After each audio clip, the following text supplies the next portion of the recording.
Welcome back, my friends, to Daily Practice with me, Nikhil. I'm glad that you are here again. Today, I want to start off with a question that I think resonates with us all.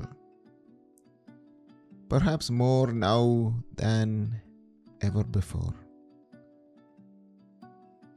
The question is, have you ever felt like life is a beautiful, intricate, but sometimes complicated tapestry? And this is just a ponderings. So we are asking ourselves whether the life is beautiful. The ground beneath your feet might feel uncertain. We plan, we strive, we build, and then out of nowhere, something unexpected happens. A job loss, a health scare, a global event that changes everything. And how do we react in these moments? Our natural response often is to go over it over and over, obsess endlessly to try to figure it out. We crave comfort, we crave control. Because uncertainty makes us feel a little bit vulnerable, exposed, and sometimes scared. We convince ourselves that if we just think about it enough, we can predict the unpredictable. We can somehow shift the future. We can somehow change the future. We can somehow see the future. But as counterintuitive it might be, truth emerges from this very human struggle. What if it's precisely through embracing the uncertainty that we truly flourish? We hear the word flourish a lot. A lot of us have meaning and thoughts about it, growth, revelation, confidence, to do well. All of that are great definition. But how do we explore it? How do we get to understand it more? And one of the ways, or the most interesting way for me, is through embracing uncertainty. To truly grasp this, I want to share a little story. It's about a woman named Geraldine Ritter. Her ordinary commute, a train ride she'd take countless times from Washington, D.C. to her New Jersey home, transformed into life-altering catastrophe. The train derailed at 106 miles per hour. Her last memory was of screams, including of her own. Doctors didn't expect her to survive. If she did, they warned a long, arduous road back, involving multiple surgeries over 2.5 years. So Geraldine's journey stands as a powerful testament to the human spirit's human capacity to find illumination even in the deepest shadows of uncertainty. Her experience immediately grounds the abstract concept of uncertainty in a visceral human reality, setting the stage for deeper exploration of flourishing. So, as we begin today, I invite you to think about a time when life gave you something to think about. And in baseball terms, it's called a curveball, but in our terms, it's called something to think about. And how did you instinctively react to it? And let me think about ways in which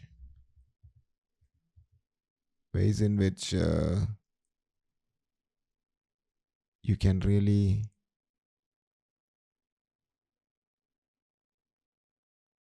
really be there for yourself. So, the idea of trying to control every variable, this is what we try to do. We control everything. Did you find yourself constantly trying to figure things out or predict the unpredictable? So as we begin today, I invite you to think about all these things which happened when life gave you some lemons. And I know what we are saying. I think we want to make lemonade, but yeah, sometimes lemonade might not be as tasty, or we don't get enough of it. But what do we do? So let us define what this flourishing means. So, what exactly is flourishing? It's a word we hear, but its depth often goes unexplored. In modern science, particularly in the field of positive psychology, flourishing is defined as the experience of life going well. It is a combination of feeling good and functioning effectively. It's synonymous with a high level of mental well being, epitomizing mental health. This isn't just about some fleeting moment of happiness, the momentary high. It's about sustained state where we experience positive emotions, positive psychological functioning, and positive social functioning most of the time. And this encompasses into an optimal range of human functioning. And you might be wondering, that is this concept born out in a lab? Philosophers have been talking about this question for millennia, and what's remarkable is the convergence of understanding between ancient wisdom and modern science in this one. Thinking about Aristotle in ancient Greece, he coined the term called eudaimonia, a term often translated as flourishing, human well being. But here's the crucial part: Aristotle categorized eudaimonia not as a feeling, but as an activity. It was the active exercise of his soul's faculties in conformity with excellence or virtue. In other words, it was an activity he did in alignment with his virtues. So for him, living a good life meant actively engaging in the world, not shying away from it, not retreating from it, but flourishing in the world, using our rationality to fulfill our potential for excellence. So we are responsible for improving an existence that we have been granted through consistent practice. That's the idea from Aristotle in ancient Greece. The Stoics have a similar thing. The philosophy is incredibly relevant for uncertain times. Stoicism is a eudaimonic virtue ethics, asserting that the practice of virtue is both necessary and sufficient to achieve happiness. So the Stoics emphasized living by reason, focusing on what is within our control, our judgments, our actions, our character, and accepting external indifference like health or wealth as ethically neutral. And they teach us to cultivate inner fortitude and tranquility regardless of external circumstances. Often misinterpreted in the modern world as someone who is very passive. But Stoics were not really passive, they were active. in their own fields, in their own activities. It is not, you are not reacting to anything anymore, but you are reacting from a place of control of your judgments, actions, and character.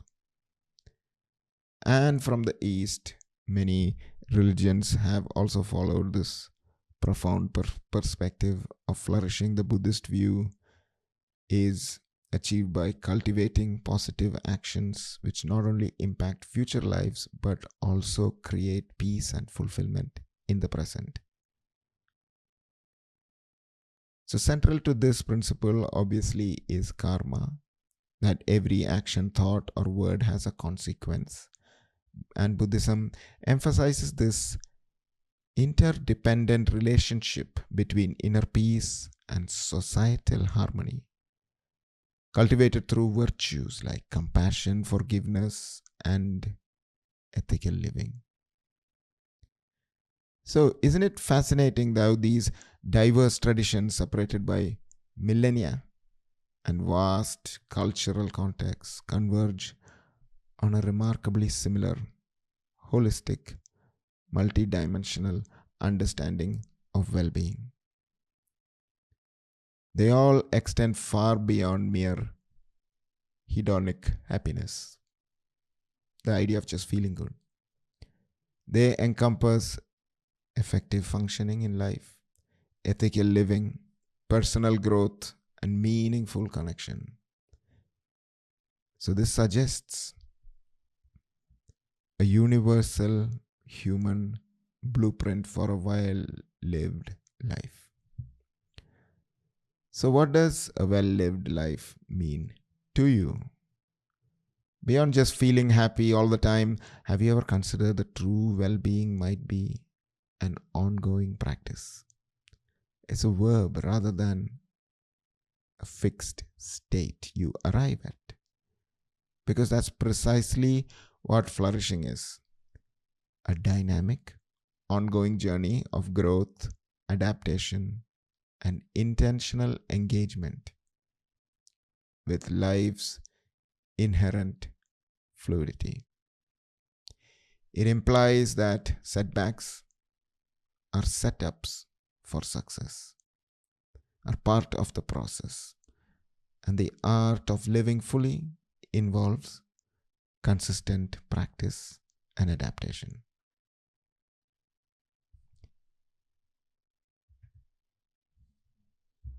So, I want us to explore one core principle in this aspect of flourishing is purpose. Purpose acts as an unwavering inner compass. We have discussed this in past talks, but it represents that profound why that transcends daily tasks, provides direction and meaning even when external circumstances might not be in favor or are chaotic. So, purpose at its essence involves applying unique skills and passions towards contributing to something greater than ourselves in a way that deeply resonates with who we are. So, when life feels unpredictable, purpose provides a vital anchor. Think about resilient individuals, for instance. They have followed a purpose in their lives and they focus on the things that they can control and minimize time worrying about the things they don't.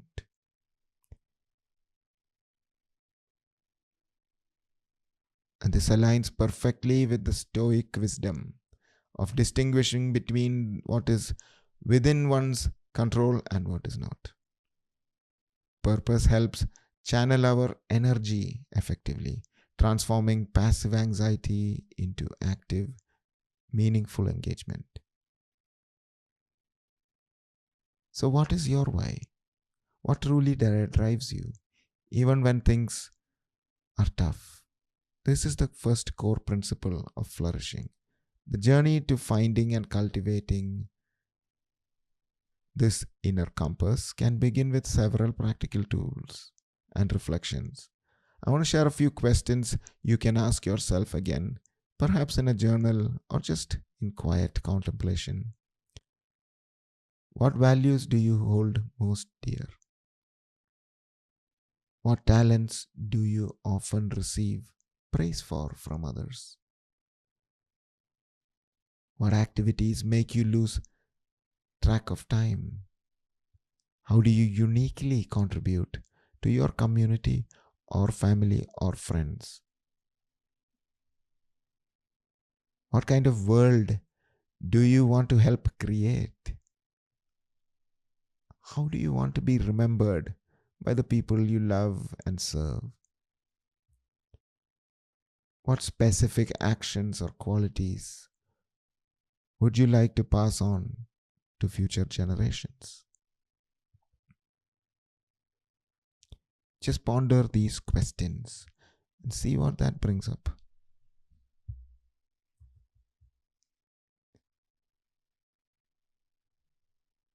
So, the consistent thread here is that purpose is not an external mandate to be discovered, but an intrinsic expression of our deepest, most authentic self. Core principle number 2, embracing presence, anchoring in the now. So, in this fast paced world, we are constantly inundated by digital distractions and societal pressures. This often leads to a draining cycle of planning, problem cycle, daydreaming, thinking negative or random thoughts, causing chronic stress, anxiety, and a tendency to ruminate on the past and worry about the future. So, this pervasive mental busyness often disconnects us from the richness of the present moment. Multitasking, which has become the norm, often leads to stress and reduced productivity. The antidote to this modern problem is what we are practicing here today: presence, cultivated through mindfulness. But this is the practice where we bring our full attention to the present moment without judgment.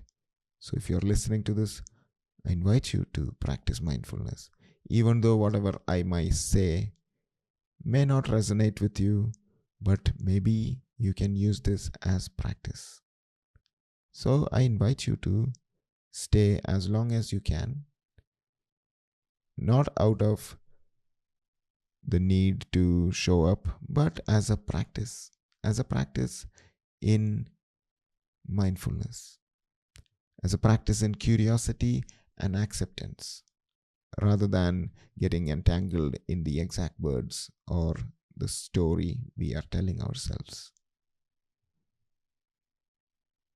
So, how often do you find your mind caught up between yesterday's worries and tomorrow's problems?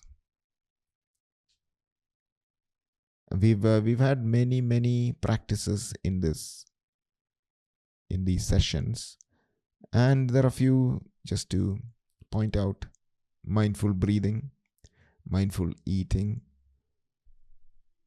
instantly grounds yourself in the present moment. Mindful movement, we've talked about 5 4 3 2 1 exercise, which is a way in which we can really get in tune with our senses. And one of the most important activities or practices you can do in this modern world is single tasking. So if you are doing something right now, I invite you to just dedicate full attention to that one task. And this can actually help you be more productive than trying to do too many things at once. We've all been there. We've got many tabs open. We've got the phone on the side. We've got a camera you speak to. We've got everything here. and then we switch from one task to another thinking that we are productive. Actually, that drains our mental capacity to be fully attentive to one task. So I invite you to think about single tasking, even if that means you are ignoring something which you may feel is more important. So, right now, if you are doing something like cleaning the dishes, like speaking to someone, like listening to someone, how attentive are you? And what is it that is dragging you away from this moment? Just notice and simply come back to that task. Maybe you'll learn something, maybe you won't learn something, but the idea is you are practicing the skill of coming back to yourself. So I invite you to take 1 minute here to simply notice your breath. Notice the sensations of air entering your body and leaving your body. Let's just be here for the next minute.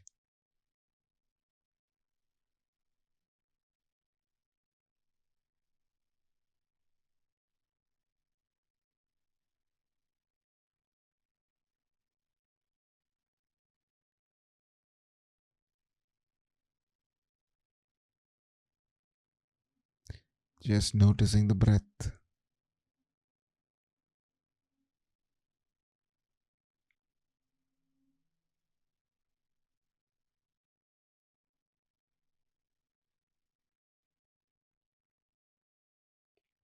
Simply being aware of the breath. And that's it. Just being here.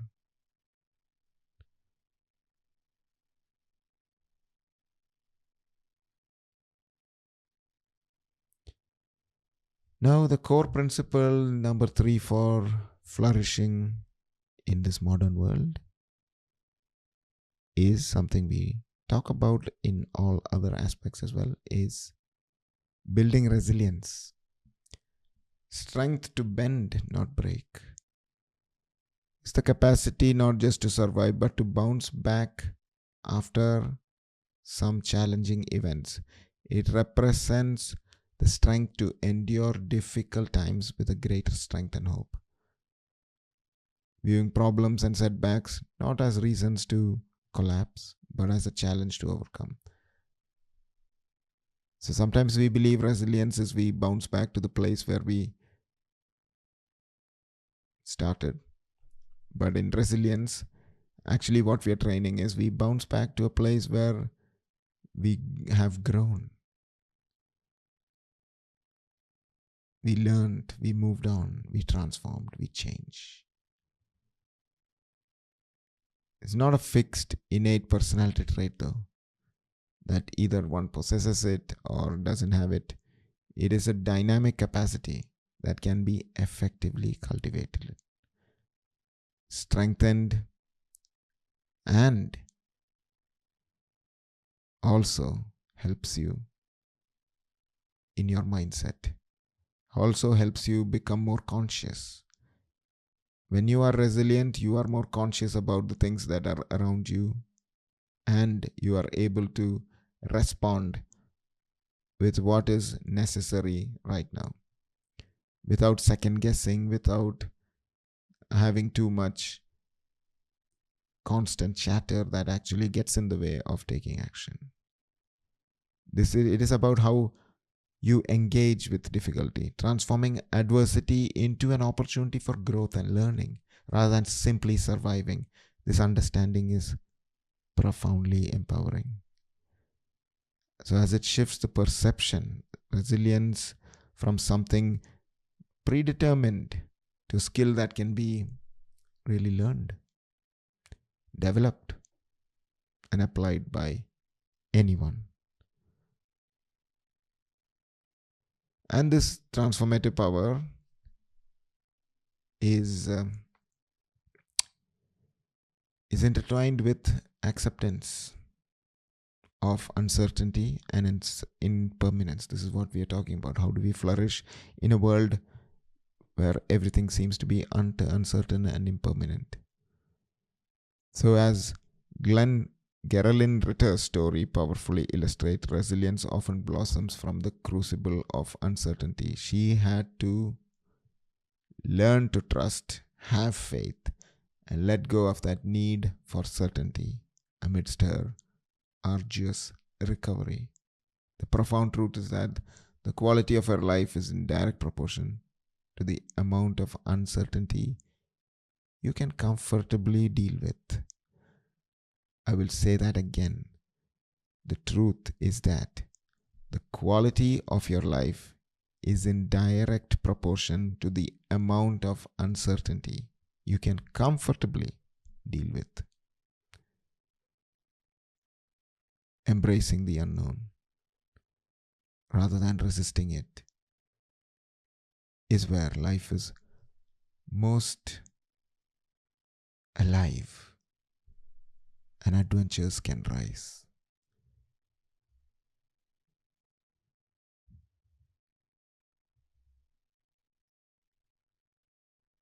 And as we know, let's talk about the two powerful practices for building resilience. First one and the second one, we know, we have practiced many times, is gratitude and self-compassion. And these are the two practices which we keep doing, we build resilience. Regularly focus on gratitude strengthens pathways associated with positive thinking and weakens those connected to negative thoughts or stress. Even in the darkest times, there's something you can be grateful for. And in self-compassion, improves our ability to regulate emotions, promoting well-being, strategies like acceptance, reducing maladaptives or difficult ones like rumination and avoidance. So being kind to yourself, showing self-compassion,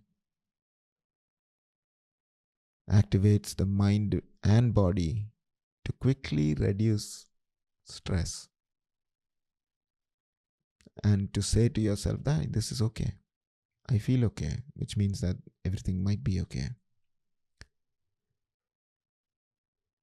And it's very important to change the narrative misconception happens sometimes when we speak a lot. So let me dispel this misconception that self-compassion undermines motivation. People think that, oh, if you're self-compassionate, that means you're less motivated or less driven. But we all know that the drive doesn't come from something which is external. It is already intrinsic. The inner compass we talked about, the purpose we have, it is intrinsic. So it doesn't require any more motivation. It is always there. So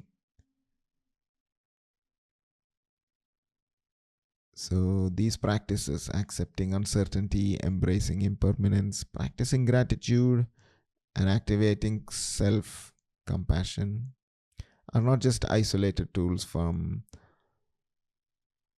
but they are synergistic. Acceptance of uncertainty and impermanence creates the mental space for letting go of rigid control and attachment. This openness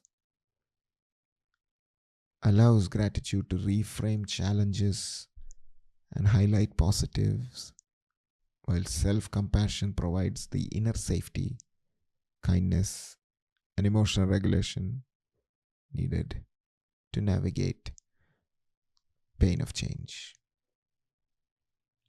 So we talked about flourishing a lot.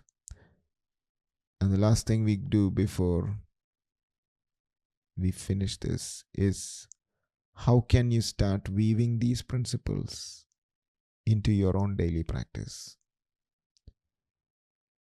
Ask how you can incorporate all of this. How are you going to do it?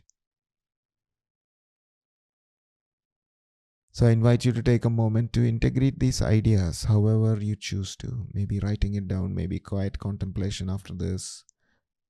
Not just intellectually, but experientially, which means you are feeling all of these purpose, presence, and resilience into your own daily practice. This is an opportunity to cultivate a direct, felt sense of inner peace and presence.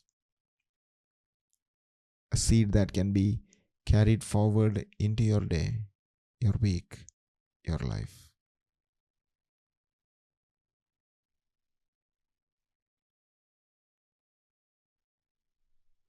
So that was our quiet little exploration into flourishing. I hope that was useful. So thank you for joining me today on Daily Practice.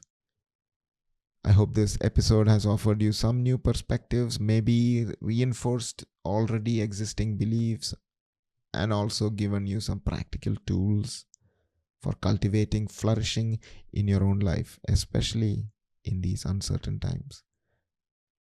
Remembering that this journey is always going. It's like we are on a long train ride. These are just stops along the way. We learn things, we share things. So it's not about where we end up, but what stops are we taking? What are we learning to help us grow and transform? So thank you for listening, and may you flourish. May you flourish away with beauty and grace. So yeah, this flourishing topic is actually a long topic, so I think we might do another session on this. But it is interesting to explore it further. And I will see you again on the next one. Thank you.